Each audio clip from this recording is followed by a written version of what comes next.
حضرت عمر بن عاص رضی اللہ تعالیٰ عنہ نے مصر خود فتح کیا تھا، خود فاتح تھے. حضرت عمر نے انہیں گورنر مصر بنا دیا. ان کا بیٹا ایک عام آدمی کے بیٹے کو کہنے لگا چلو اپنا اپنا گھوڑا دوڑاتے ہیں، بھلا کون جیتتا ہے. گھوڑے دوڑے، عام آدمی کا بیٹا جیت گیا. گورنر صاحب کے بیٹے نے درہ اٹھایا اور درہ اٹھا کر کے اس جیتنے والے غریب آدمی کی کمر پہ درے مارے. اس کو جب درے لگے تو بیٹے نے گھر آ کے باپ کو اپنی لہو لوہان کمر دکھائی. باپ کے دل میں بڑی قدر ہوتی ہے اولاد کی. درجے تو لوگ ماں کے بیان کرتے رہتے ہیں، لیکن جتنا باپ پیار کرتا ہے اس کا بھی تقاضا کوئی کر نہیں سکتا. والد نے جب دیکھا نا لہو لوہان ہے گردن، تو والد چیخے، روئے، اور پھر پتہ نہیں اگلے 1.5 منٹ میں اس بچے کے والد کو کیا ہوا، اس نے آنسو پونچھے اور بیٹے کو کہنے لگا میرے گھوڑے کے پیچھے بیٹھ. کہا کدھر جانا ہے؟ فرمانے لگے یہ ظلم کا دور نہیں، یہ عمر کا دور ہے. ہاں ایسی بات ہے کوئی جو مرضی کر جائے؟ بیٹھ میرے گھوڑے پہ. آدھی رات کے وقت پہنچے مدینے اور باہر جا کے وہ آدمی پکارنے لگے، کہنے لگے عمر باہر آؤ، نکلو خوابگاہ سے. جب غریبوں پہ ظلم ہو تو پھر حکمرانوں کو سونے کی اجازت نہیں ہوا کرتی. باہر آؤ. فاروق اعظم آدھی رات کو اٹھ کے آئے. کیا ہوا؟ کہا عمر دیکھ، یہ بیٹا جو میں نے اپنے منہ کے نوالے کھلا کھلا کے پالا ہے، ذرا میرے لال کی پشت دیکھ. تیرے دور حکومت میں یہ حال ہوگا. حضرت فاروق اعظم نے کہا جاؤ بلا کے لاؤ فاتح مصر کو. حضرت عمر بن عاص بیٹے سمیت آئے. جناب فاروق اعظم فرمانے لگے مجمع میں کھڑا کر کے، فرمایا کیوں مارا تو نے اس کو؟ گردن جو گئی. فرمایا تو گورنر کا بیٹا تھا اس لیے مارا ہے؟ اس غریب آدمی کے بچے کو کہا درے پکڑ اور گورنر کے بیٹے کو اس کے سامنے مار، اور اتنے مار کے اسے سمجھ آئے. جب اس کو درے لگ رہے تھے تو لوگ دیکھ رہے تھے. تھوڑی دیر گزری تو حضرت سیدنا عمر فاروق رضی اللہ تعالیٰ عنہ نے فرمایا گورنر مصر کو بھی سزا دو، اس کے کپڑے اتروا کے اسے ٹاٹ کا لباس پہناؤ. لوگ کہنے لگے حضور گورنر صاحب کی کیا غلطی؟ سنو اور یاد رکھنا. حضرت فاروق اعظم کہنے لگے اس بچے کے دل میں بات ڈالی کس نے کہ تو گورنر کا بیٹا ہے؟ کس نے بات ڈالی کہ تو چودھری کا بیٹا اور باقی کمی ہوتے ہیں؟ کس نے سکھایا اسے؟ وہ طاقتیں بھی ہم کچھ لیں گے جو سکھاتی ہیں کہ فلانا بڑا ہے فلانا چھوٹا ہے. فرمایا نا، جب کوئی رسول اللہ کا کلمہ پڑھ لیتے ہیں وہ برابر ہو جایا کرتے ہیں. اس کو کس نے سکھایا؟ کس نے سکھایا اس کو؟ گورنر کو بھی. اور پھر حضرت عمر نے تاریخی جملہ کہا حضرت عمر بن عاص کی طرف دیکھ کے، فرمایا جب اللہ نے ان لوگوں کو آزاد پیدا کیا ہے تم نے کیوں غلام بنا لیا ہے؟ جب رب نے آزاد پیدا کیا تم نے کیوں غلام بنایا ہے؟ عزیزو یاد رکھو جب انصاف کا بول بالا ہوتا ہے پھر کوئی آدمی ڈرتا ہے. یہاں انصاف نہیں ملتا. اور میں آپ خود ایک بات یاد آ گئی. حضرت عمر کا زمانہ تھا تو غسان کے بادشاہ نے کلمہ پڑھ لیا. جو لوگ غریب کہلاتے ہیں نا وہ ذرا میری بات پہ زیادہ توجہ کریں. غریبوں کو سنانے لگا ہوں، غریب ذرا توجہ کریں. غسان کے بادشاہ نے اسلام قبول کر لیا اور اسلام قبول کرتے ہی وہ آئے حج کرنے. حج کے بعد فارغ ہوئے تو ایک نفلی طواف کر رہا تھا غسان کا بادشاہ شاہ غسان. آج تو خانہ کعبہ میں بھی وی آئی پی پروٹوکول ملتا ہے، آج تو مسجد نبی میں بھی وی آئی پی پروٹوکول ہوتا ہے. یہاں آ کے بھی، یہاں بھی، اور دیکھتے صحیح تو کھڑا کہاں ہے؟ یہاں بھی پولیس والوں نے بازو پکڑے. سوچو تو صحیح، یہ حال کر دیا تم نے مذہب کا. طواف کعبہ ہو رہا ہے اور غسان کے بادشاہ نے جبہ پہنا ہوا ہے باریک اور لمبا. وہ طواف کعبہ کر رہا تھا تو ایک غریب آدمی کا پیر اس کے جبے پہ آ گیا. جب پیر آیا تو اس نے پلٹ کے غریب کے منہ پہ تھپڑ مارا. جب تھپڑ مارا تو اس غریب نے سیدنا فاروق اعظم کی عدالت میں مقدمہ کر دیا. کہا بادشاہ نے تھپڑ مارا ہے. حضرت عمر فاروق رضی اللہ تعالیٰ عنہ نے بادشاہ کو بلایا. فرمایا تو نے اس غریب کو مارا ہے؟ کہا جناب اس نے پیر رکھا تھا. تو فرمایا پیر رکھا تھا تو کیا ہو گیا؟ تو نے کیوں لمبا جبہ پہنا تھا؟ تجھے سمٹ کے چلنا چاہیے تھا. کہا میرے لیے حکم کیا ہے؟ حضرت عمر کہنے لگے یہاں اسے رات میں راضی کر لے، ورنہ صبح اسی جگہ اسی کونے میں خانہ کعبہ کے سائے میں وہ غریب تیرے منہ پہ تھپڑ مارے گا اور تجھے تھپڑ کھانا پڑے گا. غریبوں سنو سنو، ساری رات وہ غسان کا بادشاہ غریب کی منت کرتا رہا تو راضی ہو جا. غریبوں تم سے شکوہ ہے، تم 2-4 لاکھ پہ راضی ہو جاتے ہو. غریبوں تم سے شکوہ ہے، تم انصاف ہونے نہیں دیتے. غریبوں تم تھوڑی تھوڑی بات پہ مطمئن ہو جاتے ہو. تھوڑی تھوڑی بات، جتنے غریب تن ہیں لباسوں سے دور دور اتنی ہی چادریں میں مزاروں سے چھین لوں، اور جتنے غریب گھر ہیں اجالوں سے دور دور اتنی ہی روشنی میں ستاروں سے چھین لوں. اتنی تو ہمتیں ہو میری کم سے کم بلند کہ شاہوں کے تاج فقط اشاروں سے چھین لوں. تمہاری زیادتی ہے, تم نے ظلم پروان چڑھایا ہے. جب تم چودھری کے کہنے پر ایم این اے کے کہنے پہ راضی ہو جاتے ہو, تم انصاف ہونے نہیں دیتے. ڈٹنا سیکھو, کھڑے ہونا سیکھو. جب اسے کہا نا راضی ہو جا, تو وہ غریب کہنے لگا میں راضی ہو جاؤں اور کل تو کسی اور کو بھی تھپڑ مارے. فرمایا جتنی تیرے پاس دولت ہے لا کے قدموں میں رکھ.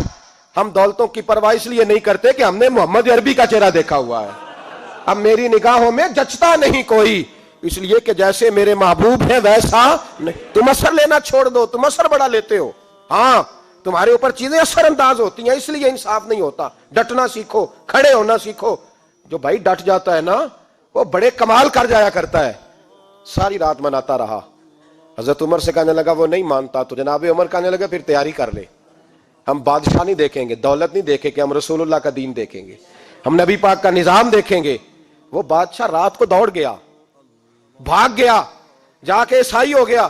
لوگوں نے کہا اتنا قیمتی آدمی عمر نے ضائع کر دیا. فرمایا چپ کرو, میں نے کوئی چیز ضائع نہیں کی, میں نے تو اپنے رسول کا دین بچا لیا ہے.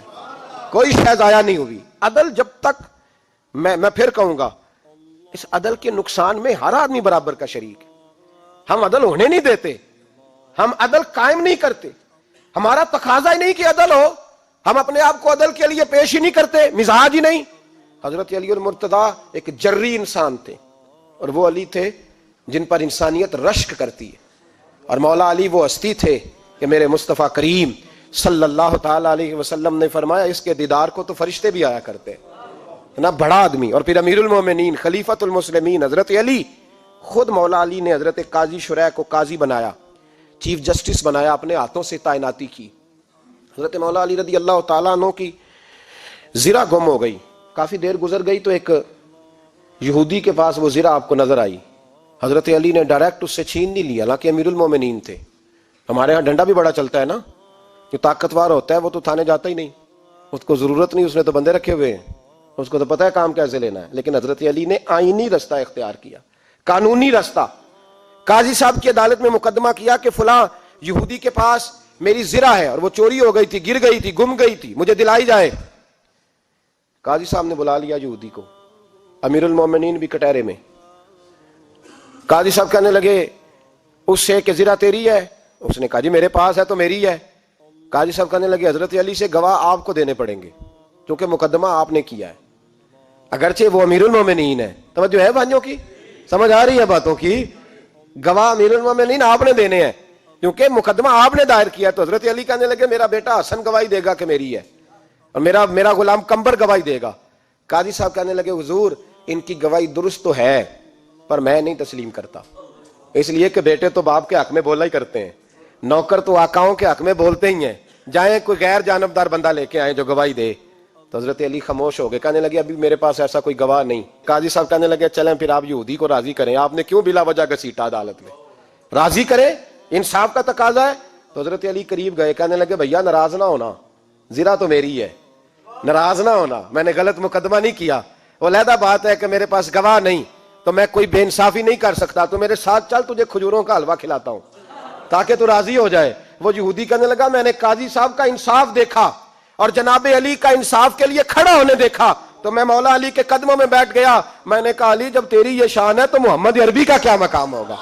میں نے کلمہ پڑھنا شروع کر دیا. دیکھیں نا تقاضا پورا کیا ہے حضرت علی نے. تو وہ کہنے لگا علی تیرے انصاف کے رنگ نے نا, جملہ یاد رکھنا, کہنے لگا یہودی علی تیرے انصاف کے اس رنگ نے میرے دل سے کفر کی میل دور کر دی, تیرے عدل نے میرا کفر توڑ دیا, کفر. لیکن شرط دیکھیں نا, غریب آدمی ابو ایوب انصاری, ماڑے بندے, اب تو پیر اور مولوی بھی گنجائش نہیں نہ دیتا کسی کو بولنے کی. تو سیاست دان تو اللہ ہی کی پناہ, وہ تو پتہ نہیں کس طرح سوتے ہیں رات کو, اللہ ہی جانتا ہے. پتہ نہیں کس طرح اپنے آپ کو مطمئن کر کے وہ زندگیاں گزار رہے ہیں, خدا ہی بہتر جانتا ہے. حضرت عمر فاروق جیسا دلیر اور جری آدمی جمعہ پڑھانے مسجد میں داخل ہوئے تو جناب ابو ایوب انصاری دروازے پہ کھڑے ہو گئے, کہنے لگے عمر تیرے نوکر نہیں, ٹائم پہ آیا کر, بڑی دیر سے کھڑے ہیں. کیوں دیر سے آیا ہے؟ بڑے جلالی تھے نا حضرت عمر, لیکن وہ جلالی اس وقت تھے جب کوئی ظلم کرتا تھا, اور ذات کے لیے جلالی نہیں تھے. کہا وقت پہ آیا کر, کو ملازم نہیں تیرے. تو سیدنا فاروق اعظم منبر پہ چڑھے اور فرمانے لگے اللہ ابو ایوب انصاری کا بھلا کرے، جب تک اس طرح کے لوگ موجود ہیں کوئی بادشاہ بگڑے گا نہیں، اللہ اس کا بھلا کرے، اس نے میری توجہ صحیح۔ اور پھر عمر رو پڑے، رو کے فرمانے لگے مسلمانوں معاف کر دو، غلطی کوئی نہیں، میرے پاس کرتا ایک ہی ہے، اور عبداللہ کی ماں نے وہ دھو کے خشک ہونے کو ڈال دیا تھا، غریب ہوں، کرتا دوسرا کوئی نہیں، تو وہ ذرا نا خشک ہونے میں آ کے دیکھ لو، ابھی بھی گیلا ہے، مجھے معاف کر دو، میری غلطی نہیں ہے۔ صحابہ درد کے ساتھ رونے لگے اور کہنے لگے اللہ اس طرح کے حکمران ہمیشہ عطا کرتا رہے۔ میرے بھائی تو انصاف کا رنگ تو دیکھ، ان تقاضوں کو سمجھنا۔ یہاں کسی کی جرت ہے بول سکے، طاقت ہے کسی کی، لیکن انہوں نے اپنے آپ کو پیش کیا، سامنے پیش کیا اپنے آپ لوگوں کے سامنے۔ دو مال غنیمت کی چادریں بانٹ رہی ہیں، سب کو ایک ایک ملی ہے۔ فاروق اعظم جمعہ پڑھانے آئے تو اسی چادر کا کرتا، اسی کی تامت، لوگ کھڑے ہو گئے، عمر بتا تو نے دو کیوں لی؟ یہ انصاف ہے، یہ عدل ہے، کیوں لی دو؟ تو حضرت عمر کہنے لگے میرا بیٹا جواب دے گا۔ عبداللہ بن عمر بولے، کہنے لگے ابا جی کے کپڑے بڑے پرانے ہو گئے تھے، میں نے اپنے حصے کی بھی اپنے ابا جی کو دے دی ہے۔ دیکھیں نا، یہ انصاف میرے نبی پاک نے کیا ہے، صحابہ نے سیکھا ہے۔ میں اور آپ تیار نہیں، ہم تیار نہیں انصاف کے لیے، ہمارا مزاج نہیں انصاف کا، ہمیں خود بہت سارا آگے پیش ہو کے رنگ دکھانا پڑے گا، اس کے لیے ہماری تیاری نہیں۔ اس لیے ہم حکمرانوں کو گالی دے کے چپ کر جاتے ہیں، اس لیے ہم وکیلوں کے کہتے ہیں بکتے بڑھائیں، جج بکتے، یہ باتیں کر کے ہم خاموش ہیں، ہم پیش نہیں کر پا رہے، ابھی تک ہم اپنے آپ کو کھڑا نہیں کر پا رہے کہ ہم سے مطالبہ کرو انصاف کا، کھڑا نہیں۔ حضرت سیدنا علی المرتضیٰ شیر خدا رضی اللہ تعالیٰ عنہ فرماتے ہیں بدر کے لیے جب جا رہے تھے تو سواری ایک تھی، سوار تین تھے، ایک سواری اور سوار تین۔ فرماتے ہیں نبی پاک صلی اللہ علیہ وسلم نے فرمایا تین کٹھے نہ بیٹھنا، دو بیٹھیں، سواریوں کو تکلیف ہوتی ہے، قربان جاؤں کیسا رسول دیا ہے جو جانوروں کے حقوق کا بھی خیال فرماتے ہیں صلی اللہ علیہ وسلم۔ فرمایا دو بیٹھیں۔ حضرت علی کہتے ہیں پہلے میں اور نبی پاک صلی اللہ علیہ وسلم بیٹھے، اور تیسرے ہمارے ساتھ ابو درداء رضی اللہ تعالیٰ عنہ۔ فرماتے ہیں جا رہے تھے بدر کے لیے، پہلے میں اور حضور بیٹھے، پھر نبی پاک اور ابو درداء بیٹھے۔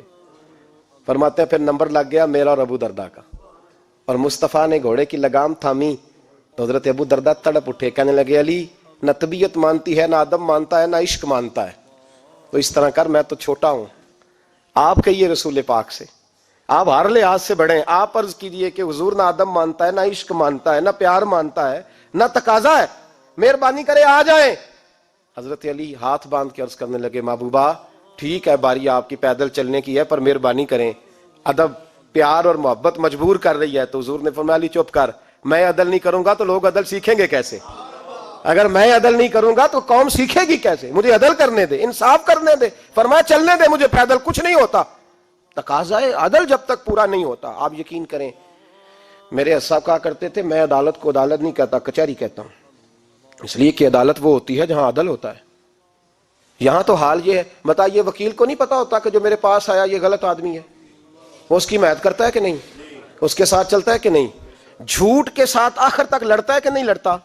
جو گواہ بن کے جا رہے ہوتے ہیں انہیں پتا ہوتا ہے کہ نہیں کہ ہم جھوٹے کی گواہی دینے جا رہے ہیں؟ تو پھر کیا سارا ظلم حکومتیں کر رہی ہیں؟ معاشرہ بھی تو اپنی ترتیب بدلے نا، لوگ بھی تو اپنا رنگ بدلے نا، لوگ بھی تو طبیعت بدلے نا۔ کون منتخب کرتا ہے انہیں ظالموں کو؟ عوام، اور پھر اس کے بعد شکوہ بھی عوام ہی کرتی ہے۔ خدا را تقاضے سمجھو، مزاج سمجھو، طبیعت سمجھو اسلام کی۔ میرے نبی پاک صلی اللہ علیہ وسلم نے عدل کا بول بالا کیا، ہر مقام پر، ہر نقطے پر رسول پاک صلی اللہ علیہ وسلم نے عدل عدل اور عدل کی آواز بلند فرمائی۔ کوئی مقام ایسا نہیں، آپ پڑھیے کتابیں، اگر ایک کلمہ پڑھنے والے اور یہودی کا فیصلہ آیا ہے اور نبی پاک صلی اللہ علیہ وسلم نے یہودی کو حق میں سمجھا ہے تو نبی پاک نے یہودی کے حق میں فیصلہ دیا۔ وہ منافق بگڑ گیا ہے، حضرت عمر کے پاس گیا ہے، لیکن حضور نے فرمایا جہاں جاتا ہے جا، فیصلہ وہی کیا جائے گا جو عدل پہ مبنی ہوگا، جو انصاف پہ مبنی ہوگا۔ ہماری طبیعتوں کے اندر سے وہ جو جس سٹیج پہ کو بیٹھا ہے وہ وہاں بڑا ہے، وہ جہاں بیٹھا ہے وہ سلطنت کا مہاراجہ ہے، وہ کہتا ہے نہیں میرے پاس سارا کچھ ہے، یہاں تو میں اختیارات استعمال کروں گا، وہ استعمال نہ ہوئے تو پھر دولت استعمال کروں گا۔ تو جب اجتماعی مزاج قوم کا بگڑتا ہے، پھر معاشرے میں نا انصافی عام ہوتی ہے، پھر ظلم عام ہوتا ہے، پھر بے رہ روی کا شکار۔ اور میرے نبی پاک صلی اللہ علیہ وسلم کی حدیث سن لے، ذرا جا کے سننا یہ والی روایت، اور اسے یاد کر لینا، اس کا رٹا لگا لینا۔ حضور نے فرمایا تھا جس معاشرے میں بے حیائی عام ہوگی وہاں ایسی بیماریاں پیدا ہوں گی جن کا علاج ہی کوئی نہیں ہوگا. اور حضور نے فرمایا جس قوم کے اندر انصاف نہیں ہوگا وہاں قتل عام ہوگا. انصاف نہیں، جب تک مجرم کو سزا نہیں ملتی، جب تک مجرم کو سزا نہیں ملتی اتنی دیر تک لوگوں کے لیے وہ نشان عبرت نہیں بنتا، اتنی دیر تک لوگ باز نہیں آتے. یاد رکھیں جب انصاف ہوگا، عدل ہوگا، اور عدل کرنے والے جب عدل کریں گے اور انصاف کا دامن تھامیں گے. پہلی بات تو یہ ہے کہ ہم اپنے آپ سے ورا کریں بہت ساری چیزوں کو. ہم دیکھتے ہیں حکومت نے چھوٹی چھوٹی کمیٹیاں بنا دی ہیں مصالحتی کمیٹیوں کے لیے، بین المذاہب کمیٹیاں، بڑا کچھ بن گیا ہے، لیکن لوگ گروہ بندی کا شکار ہیں، گروہی تعصبات ہیں. دیکھتے ہیں کہ ہمارا ووٹ کس طرف ہے، ہمارا مزاج کس طرف ہے، اس رنگ میں ملت کا اجتماعی نقصان ہو جائے، شرازہ بکھر جائے. اور میں شروع میں کہہ چکا ہوں، امام حسن فرمایا کرتے تھے اگر غریب پر ظلم نہ روکا جائے گا تو وہ ظلم امیر کے دروازے تک بھی جائے گا. ایک وقت آئے گا کہ امیروں کے ساتھ بھی زیادتیاں ہونے لگیں، اس لیے کہ جب ظلم ہوتا ہے تو اس کی آگ بھی پورے معاشرے کو لپیٹ میں لیتی ہے، اور جب انصاف ہوتا ہے تو اس کی برکتیں بھی سارے معاشرے کو فائدہ دیتی ہیں. عدل انصاف ضروری امر ہے. حضرت عمر فاروق رضی اللہ تعالیٰ عنہ جناب زید بن ثابت رضی اللہ تعالیٰ عنہ کو خود قاضی بنایا تھا. حضرت زید بن ثابت کو قاضی خود بنایا، خود تعینات کیا. حضرت ابی بن کعب رضی اللہ تعالیٰ عنہ نے نا حضرت عمر پر مقدمہ کر دیا حضرت زید بن ثابت کی حکومت میں، خود حضرت عمر پر. جناب عمر جب پہنچے نا وہاں سب لوگ بیٹھے رہے. ایک شخص کہنے لگا تم اپنے امیر کے لیے کھڑے نہیں ہوئے، تو زید بن ثابت کہنے لگے چپ کر جا، ان پر مقدمہ ہے، وہ حساب دینے آئے ہیں، امیر المومنین بن کے نہیں آئے. سامنے کھڑا کیا تو گفتگو کے دوران کوئی ایسا موقع آیا کہ حضرت عمر کو قسم دینی پڑی. تو حضرت زید بن ثابت حضرت ابی بن کعب سے کہنے لگے یار لحاظ کر، وہ فاروق اعظم ہے، امیر المومنین ہے ہمارے، اور تو ان سے قسم کا مطالبہ کر رہا ہے. حضرت سیدنا فاروق اعظم کی طرفداری میں بات کی نا تو حضرت سیدنا عمر فرمانے لگے زید اس مقدمے کا فیصلہ کر لو اور اس کے بعد میں تمہیں معزول کر دوں گا، تم تو اہلیت ہی نہیں رکھتے. حضور کیا ہوا؟ فرمایا تم نے میری طرفداری کیوں کی، تم نے مجھے امیر المومنین کیوں کہا، تم نے کیوں میرے حق میں بات کی؟ اگر میں اور تو اس طرح کرنے لگیں گے تو امت کو عدل کون دے گا؟ اگر میرا اور تیرا یہ رنگ ہو جائے گا، کیوں تو نے مجھے امیر المومنین کہا؟ اس وقت میں اپنی صفائی دینے آیا ہوں، عمر بن خطاب سے زیادہ میرا کوئی تعارف نہیں ہونا چاہیے، کیوں تم نے یہ لفظ کہے؟ اور فرمایا اگر مجھ پر قسم آئے گی اور جو میرے اوپر لاگو ہوگا مجھے وہ کام کرنے کا تمہیں حکم کرنا چاہیے تھا. یہاں تو حال ہی کوئی نہیں، مزاج ہی کوئی نہیں. ہماری قوم بڑی سمجھدار ہے، حکمران بھی بڑے سمجھدار ہیں. ممتاز حسین قادری رحمۃ اللہ علیہ کو پھانسی ہوئی تو لوگ کہنے لگے مولوی شدائی ہو گئے. فیصلہ تھا عدالت کا تو ماننا چاہیے تھا. ایک فیصلہ ایک پیپلز پارٹی کے سابقہ صدر کے بارے میں بھی عدالت نے دیا تھا، اور پھر آپ کی پارلیمنٹ نے اس فیصلے کو کنڈم کیا، مذمت کی، اور اٹھ کے کہا گیا کہ ہم مذمت کرتے ہیں، فیصلہ غلط تھا. جب حضرت ممتاز قادری کے حق میں فیصلہ آئے تو اس وقت لوگ بولتے ہیں، کہتے ہیں دیکھو جناب عدالت کا فیصلہ ہے اور مولوی کہہ رہے پھانسی نہ دو. اور جب ایک شخص پر، ایک عام آدمی پر فیصلہ آئے اور بڑی عدالت کرے اور وہ چوکوں چوراہوں میں کھڑا ہو کے کہے کہ ہم اس فیصلے کو نہیں مانتے، پھر کوئی آدمی نہیں بولتا. پھر کسی جگہ ہم نے کہا تھا بچ جا، تو رسول اللہ صلی اللہ علیہ وسلم کی ناموس والوں کا لحاظ کر، اللہ رسول تیرا خیال فرمائیں گے. لیکن یہاں عدل اور انصاف کے تقاضے بڑے عجیب ہیں. غریب کے حق میں فیصلہ اور ہے اور امیر کے حق میں فیصلہ اور ہے. چودھری صاحب پہ درخواست آ جائے تو ایس ایچ او صاحب ٹیلی فون کرتے ہیں، چودھری صاحب درخواست آئیے تو کی کرنا جے، کی کرنا ہو تے اپلیکیشن آئیے لینی ہے کہ نہیں. اور اگر غریب آدمی بیچارہ ریڑی والا 4 بیٹیوں کا باپ ہے اور نہ وہ گدھا گاڑی پہ بیچتا ہے فروٹ، تو غلط کراسنگ کی وجہ سے مقدمہ ہو گیا ہے، تو چودھری کو ساتھ لے کے وہ گیا ہے، چونکہ 4 بیٹیاں نا اور کل اس کی ملکیت وہی 5000 تھا جس کا اس نے فروٹ خریدا تھا. چودھری بھی کرسی پہ، ایس ایچ او بھی کرسی پہ، اور غریب آدمی زمین پہ بیٹھا ہے، اور ایک ایک زبان سے 32 گالیاں اسے دی جا رہی ہیں. وہ کہتے ہیں چودھری صاحب تہاڈی مہربانی، میں تو شامی گھر جانا ہے تو میری تیاں روٹی کھانی، مہربانی کرو میرا سامان واپس کر دو، مہربانی کرو خدا را میرا سامان دے دو. او یار ظلم یہ ہے کہ یہاں امیر کے لیے قانون اور ہے اور غریب کے لیے قانون اور ہے. اس وقت پھر ظلم ہوتا ہے، پھر زیادتی ہوتی ہے، پھر ملتیں نہیں بنتی، پھر اس سے ڈاکو پروان چڑھتے ہیں. اس سے پھر ظالم پروان چڑھتے ہیں. اپنے آپ کو پیش کرو. یاد رکھو میرے نبی پاک صلی اللہ علیہ وسلم نے فرمایا ظلم قیامت کے اندھیروں میں سے ایک اندھیرا ہوگا. ظالموں کو قیامت کے دن ٹھوکریں لگیں گی, رستہ نہیں ملے گا. اپنے آپ کو پیش کریں, چھوٹی سی بھی زیادتی, چھوٹا سا بھی ظلم نہ ہونے پائے. انصاف کے تقاضے پورے ہونے چاہیے. نبی پاک صلی اللہ تعالی علیہ وسلم نے جو امت ہمیں بنایا ہے تو اس امت میں انصاف کا بول بالا ہے. کوئی آدمی انصاف سے بالا تر نہیں. بہت بڑی بات کرنے لگا ہوں. امام ابو نعیم نے لکھا ہے, خود رسول پاک نے اپنی ذات کو انصاف کے لیے پیش کیا. اس بات کو میں جب کبھی سوچتا ہوں نا تو لگتا ہے کہ روح پرواز کر رہی ہے, پر پتہ نہیں کہاں کہاں سے ہو آئی ہے. انصاف کا بول بالا ایسے نہیں ہوتا. حضرت فاروق اعظم اور مولا علی اور عثمان غنی اور ابو بکر صدیق اور سیدنا قاضی شرح جیسے لوگ ایسے ہی تیار نہیں ہوتے. ان کے پیچھے جو میرے رسول پاک صلی اللہ علیہ وسلم کا مزاج ہے اس کو سمجھیں, غور کریں. میں جب اس پہلو کو دیکھتا ہوں نا, آپ یقین کریں یہ روایت میں کبھی کبھی پڑھتا ہوں اور کبھی کبھی اس کو بیان کرتا ہوں تو میں کھو جاتا ہوں بہت ساری جگہوں پہ. پتہ نہیں کہاں کہاں کا سفر طے ہو جاتا ہے. حضرت عکاشہ بن محصن رضی اللہ تعالیٰ عنہ فرماتے ہیں کہ نبی پاک صلی اللہ علیہ وسلم کے وصال سے 2-3 دن پہلے کی بات, محبوب پاک صلی اللہ علیہ وسلم نے فرمایا سب لوگوں کو مسجد نبوی میں اکٹھا کرو. اکٹھا کیا. جب کوئی نئی آیت آتی تھی یا کوئی جنگ کی تیاری ہوتی تھی تو لوگ اکٹھے کیے جاتے تھے. سب کو اکٹھا کیا. کہتے ہیں جب حضور کا حجرہ نور کھلا تو 2 آدمی بظاہر حضور کو سہارا دے کے لائے. اتنی بخار اور کمزوری ہے. حضور منبر پہ بیٹھے اور جب نبی پاک بات کرتے ہیں تو ہاتھ مبارک پہ بظاہر راشا ہے, کانپتے ہیں دست اقدس. محبوب نے مجمع پہ نظر ڈالی, فرمایا تمہیں کسی نئے حکم کے لیے نہیں بلایا, بس اللہ نے اپنے ایک بندے کو اجازت دی, چاہے تو دنیا میں رہے اور چاہے تو اس کی بارگاہ میں حاضر ہو جائے. اس بندے نے پردے کا فیصلہ کیا ہے. میں نے تمہارے بیچ وقت گزارا ہے, تمہارے ساتھ رہا ہوں. حضور فرمانے لگے میری زبان سے, میرے قول سے, میرے فعل سے غلاموں کسی کو تکلیف پہنچی ہو تو بدلہ لے سکتا ہے. یہ نہیں فرمایا معاف کر دو, اٹھو اور بدلہ لو. حقیقی جمہوریت تھی نا. حضرت عکاشہ بن محصن پیچھے سے کھڑے ہو گئے, بوڑھے آدمی, کہنے لگے حضور ایک جنگ میں صفیں سیدھی کراتے کراتے میری ننگی پشت پہ درہ مارا تھا آپ نے, بدلہ لینا ہے. عجیب ہی منظر بن گیا مسجد نبی کا. آنسو بہنے لگے, لوگ تڑپنے لگے. محبوب نے فرمایا بلال جاؤ, فاطمہ کے گھر میں درہ پڑا ہے, لے آؤ. حضرت بلال کہتے ہیں سیدہ کے دروازے پہ دستک دی. اماں جی نے کہا کون؟ اماں جی میں غلام بلال ہوں, وہ درہ چاہیے تھا. تو سیدہ کہنے لگی نہ تو جنگ ہے نہ جہاد ہے, حضور نے درہ کیا کرنا ہے, طبیعت مبارک تو علیل ہے. بلال ماجرا کیا ہے؟ حضرت بلال رو پڑے, کہنے لگے ایک صحابی بدلہ لینا چاہتے ہیں. حضرت فاطمہ نے امام حسن اور حسین کو باہر نکالا, درہ دیا. کہنے لگی بلال عکاشہ سے کہنا میرے بیٹوں کے وجود پہ 100 درے مارے.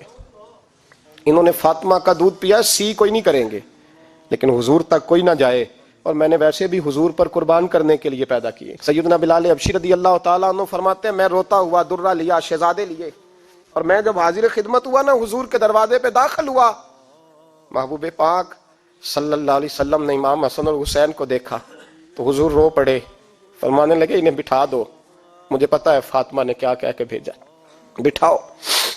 شہزادے بیٹھ گئے. میرے محبوب پاک علیہ السلام نے فرمایا عکاشہ کو درہ دو. حضرت عکاشہ کہتے میں درہ لے کے آگے بڑھا تو کسی نے میرا پیر تھاما. جب میں نے نیچے دیکھا تو ابو بکر صدیق تھے. کہنے لگے یار میری کمر پہ مار, حضور کے قریب نہ جانا. نبی پاک نے فرمایا صدیق ہٹ جا یار, بیچ میں سے آنے دے. کہتے میں ذرا آگے بڑھا تو مولا علی شیر خدا نے میرا پیر تھاما. عکاشہ نہ کر, میں نے کہا آنے دو. محبوب فرمانے لگے علی ہٹ جاؤ, اسے آنے دو. حضرت علی شیر خدا بھی ہٹ گئے. جناب عکاشہ قریب آئے, کہا حضور ذرا کمر سے کپڑا تو ہٹائیں, میری پشت اس وقت بغیر کپڑے کی تھی. محبوب نے کپڑا ہٹایا اور جناب عکاشہ نے درہ جو اٹھایا تو صحابہ کی چیخیں نکل گئی, رونے لگے اور نہ کرنا یار نہ کرنا. جناب عکاشہ نے درہ دور پھینکا اور حضور کے وجود کو چومنے لگے. کہنے لگے کس نے درہ مارنا تھا, میں تو جاتے جاتے حضور کا بوسہ لے کے اپنے لیے جنت اکٹھی کرنے جا رہا تھا. میرے محبوب پاک صلی اللہ علیہ وسلم نے فرمایا جس نے جنتی دیکھنا ہو میرا عکاشہ دیکھے. امت کو درس دیا, امت کو درس دیا. پیش کر اپنے آپ کو انصاف کے لیے, آگے بڑھ, پیش کر اپنے آپ کو انصاف کے لیے اور کھڑا ہو جا عدل کے لیے. ان اللہ یأمر بالعدل والاحسان, اللہ تمہیں حکم دیتا ہے عدل کا. میرے مصطفیٰ کریم صلی اللہ علیہ وسلم نے خود, حالانکہ وہ درہ جو محبوب پاک صلی اللہ علیہ وسلم نے ان کو مارا وہ عمدن نہیں تھا, وہ تو صفیں سیدھی ہو رہی تھی, کہا تم بھی آگے ہو جاؤ, تم پیچھے ہو جاؤ, روٹین ہوتی تھی. بھائی میرے محبوب صلی اللہ علیہ وسلم یہ پیغام دے کے گئے ہیں امت کو, عدل کا دامن تھام, انصاف سے زندگی گزار, انصاف کے ساتھ وقت گزار. اور اگر تو انصاف نہیں کر, محمود غزنوی بیٹھے ہیں, ایک بندہ تڑپتا اور روتا ہوا آ گیا, روتا ہوا. کہا کیا ہوا؟ کہنے لگا حضور میں غریب ہوں. اور ایک بات اس طرح بھی ملتی ہے کہ عورت تھی اور بی بی آ کے کہنے لگی حضور میں غریب نہیں ہوں, 3-4 بیٹیوں کی ماں ہوں, خامد فوت ہو گیا, شاہی خاندان کا ایک نوجوان میرے گھر آتا ہے اور میری بیٹیوں کے ساتھ ظلم کرتا ہے, مہربانی ہو جائے. محمود غزنوی کہنے لگے تو جا, سپاہیوں سے کہنے لگے بی بی دوبارہ آئے تو میں سویا ہوا بھی ہوں تو مجھے اٹھا لینا. کہا جیسے ہی وہ تمہارے گھر میں آئے مجھے بتانا. بی بی کہتی ہے تیسرے دن میں دوبارہ گئی, دروازے شاہی پہ دستک دی تو محمود فوراً نکلے, لباس پہنا جنگ کا, نیزہ, تلوار, تیر, کمان, گھوڑے پہ بیٹھے میرے ساتھ چلے. اور کہتے ہیں جب اندر داخل ہوئے تو وہ نوجوان گھر کے اندر تھا. محمود غزنوی نے اندر جاتے ہی کہا جلدی سے چراغ بند کرو, دیا گل کر دیا, چراغ بند کر دیا, اور محمود نے 2 وار کی اور نوجوان کی گردن اڑا دی. جب قتل ہو گیا تو محمود نے کہا پانی لاؤ, اور بی بی کہتی ہے میں پانی لائی, 1 پیالہ, 2 پیالے, 3 پیالے, 5 پیالے پی گئے محمود پانی کے, پیتے ہی جا رہے. میں نے کہا بادشاہ کیا ہوا؟ تو محمود رونے لگا, کہنے لگا تجھے انصاف مل گیا نا؟ کہا مل گیا. تو محمود کہنے لگے یہ میری سگی بہن کا بیٹا تھا اور میری بیوہ بہن کا اکیلا بیٹا تھا. جب تو میرے گھر آئی کہ شاہی خاندان کا نوجوان آتا ہے تو میں نے تحقیق کی تو مجھے پتا چلا کہ وہ تو میرا اپنا بانجا ہے. میں نے قسم کھائی تھی کہ جب تک تجھے انصاف نہیں ملے گا میں پانی نہیں پیوں گا, پانی نہیں پیوں گا. پانی اس لیے مانگا ہے کہ پیاس سے مر رہا ہوں, اور دیا اس لیے بند کیا ہے کہ بہنیں بڑی پیاری ہوتی ہیں نا, اور پھر بہن بیوہ ہو اور بیٹا اس کا یتیم ہو اور اکیلا ہو پھر رنگ اور ہوتا ہے نا, اس لیے چراغ گل کر کے میں نے اسے قتل کیا ہے کہ اگر مارنے لگوں تو کہیں بہن کا چہرہ نہ میری آنکھوں کے سامنے آئے, کہیں بھانجے کا تصور دیکھ کر میں اسے چھوڑ نہ دوں. ان اللہ یأمر بالعدل والاحسان, جب تک عدل اور انصاف ہوتا رہتا ہے معاشرہ سکون سے بھرا رہتا ہے. یاد رکھو جس معاشرے میں عدل نہیں ہوتا, جس معاشرے میں انصاف نہیں ہوتا, جس معاشرے کے اندر لوگ اپنے آپ کو بالا تر سمجھنے لگتے ہیں, جس معاشرے کے اندر ہمارا تو یہ حال ہے کہ باہر سے آ کر ہمارا دشمن حملہ کر کے لوٹ جاتا ہے, ہمیں پتہ ہی نہیں چلتا, بس ٹھیک ہے مار گئے چھٹی ہو گئی. جس معاشرے کی بے حسی کا یہ عالم ہو کہ درجنوں لوگ قتل ہوں. اور میں دکھ سے یہ باتیں کرتا ہوں, دکھ سے. ایک دن نا اخبار پہ 4 قتلوں کی خبر بھی لگی ہوئی تھی اور ایک سیاستدان کی ممکنہ شادی کی خبر بھی لگی ہوئی تھی. کلیجہ پھٹتا ہے بات کرتے. وہ خبر اتنی چھوٹی سی تھی کہ آج ضلع لاہور میں 4 لوگ قتل ہو گئے. وہ خبر اتنی چھوٹی تھی, اور ایک سیاستدان نئی مداری کرنے لگا ہے, اس کی خبر بڑی تھی. اور قوم وہ ٹھیک ہے, پڑھنے والا بھی ایسا ہی ہے, میری طرح کے لوگ, انہوں نے وہ کہا وہ قتل تو روز ہوتے رہتے ہیں, یہ عام سے لوگ ہیں, غریب لوگ, یہ گاجر مولی ہیں, کوئی برج نہیں, کٹ گئے تو یہ شادی کی خبر بڑی ہے, اس پہ تبصرہ ہونا چاہیے. اسی وقت پھٹے آباد ہو جاتے ہیں, چونک آباد ہو جاتے ہیں, بحث شروع ہو جائے, وہ 4 آدمی قتل ہو گئے, ٹھیک ہے معاذ اللہ, مسئلہ ہی کوئی نہیں. اتنی بے حسی, اس قدر زیادہ سفاکیت, اور قومی میڈیا مداری گروں کی خبریں بڑی دیتا ہے, اور جو بیچارے قتل ہو گئے سر راہ, جن کی رپٹ بھی پتہ نہیں کب درج ہوگی اور جن کے بارے میں پہلی کاروائی کا آغاز بھی پتہ نہیں کب ہوگا, ان کی خبریں چھوٹی ہیں. ہم تو اس طرح ہیں جیسے کوئی مداری لگائے گا تو ساری قوم وہاں اکٹھی ہو جائے گی. یہ سنجیدہ قوموں کا وتیرہ نہیں. او بھائی, ہم پاکستانی, پنجابی, یہ سارا کچھ بعد میں ہے, سب سے پہلے ہم رسول اللہ کے غلام ہیں. ہمارے مزاج کے اندر وہ سارا کچھ ہونا چاہیے جو ہمارے نبی نے ہمیں عطا فرمایا ہے. ہمیں ان ساری چیزوں کو سیکھنا چاہیے جو رسول پاک نے ہمیں عطا فرمائی ہیں. اپنے مزاج کو تبدیل کریں, انصاف کا آغاز کریں, اور اگر کبھی غلطی ہو جائے تو ڈٹ کے کہیں ہو گئی, اپنے آپ کو پیش کریں. حضرت علی شیر خدا رضی اللہ تعالیٰ عنہ فرمایا کرتے تھے جسے دنیا میں سزا ملے گی اللہ دوبارہ قیامت میں نہیں دے گا, اس لیے کہ میرا رب بڑا کریم ہے.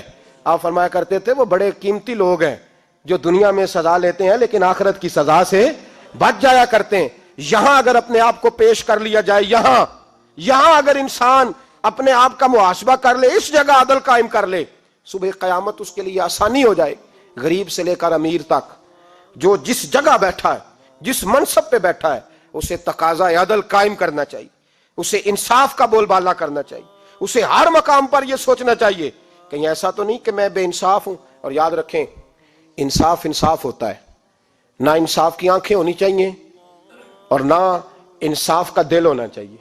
وہ دیکھے نہ کہ سامنے کون ہے، اور اس کا دل اگر دھڑکے تو صرف انصاف کے لیے دھڑکے، کسی اور کے لیے دھڑکنا نہیں چاہیے۔ اسے بالکل فیصلہ کرنا چاہیے، جو بھی سامنے آئے اسے فیصلہ کرنا چاہیے۔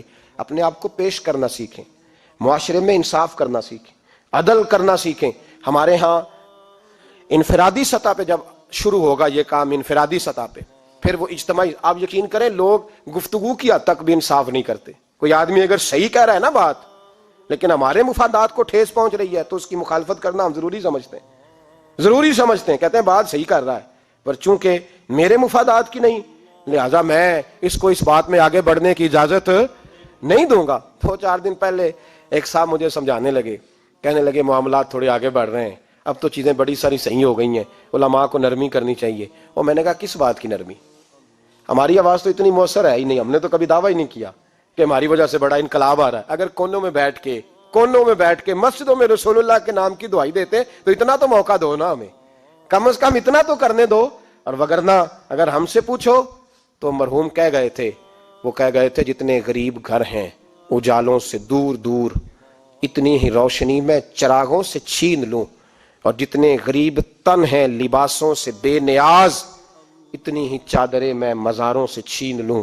اتنی تو ہمتیں ہوں میری کم سے کم بلند کہ شاہوں کے تاج فقط اشاروں سے چھین لوں۔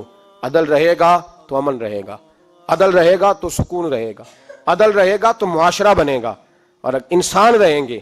اور اگر بے انصافی ہوگی تو بھیڑیے پلیں گے، درندے پلیں گے۔ یاد رکھنا انسانوں کی بستی اس وقت تک قائم رہتی ہے جب تک اس میں انصاف رہتا ہے، اور جب انصاف رخصت ہوتا ہے پھر بھیڑیوں کا راج ہوتا ہے۔ اگر چاہتے ہو کہ دنیا میں انسان رہے پھر انصاف کرنا پڑے گا، اور اگر بھیڑیوں کو موقع دینا ہے تو ٹھیک ہے، پھر کسی طرف نہ دیکھیں، اپنے آپ کو سجائیں، سواریں، دل کو روشن کریں، ادھر بڑھیں جدھر انصاف زیادہ ہے۔ اللہ اپنے محبوب کی سچی غلامی عطا فرمائے۔ آخر دعوانا الحمدللہ۔